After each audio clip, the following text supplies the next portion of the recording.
O ano começou com festa no mundo, mas silêncio dentro de muita gente. Fogos, comemorações, novos começos. Por fora, esperança.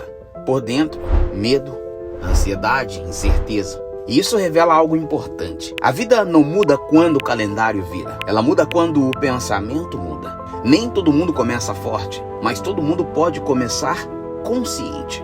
A verdadeira virada não é externa, é quando você decide cuidar da sua mente todos os dias. Então, se você conhece uma pessoa que acredita que a virada do ano muda a vida dela, curta esse vídeo.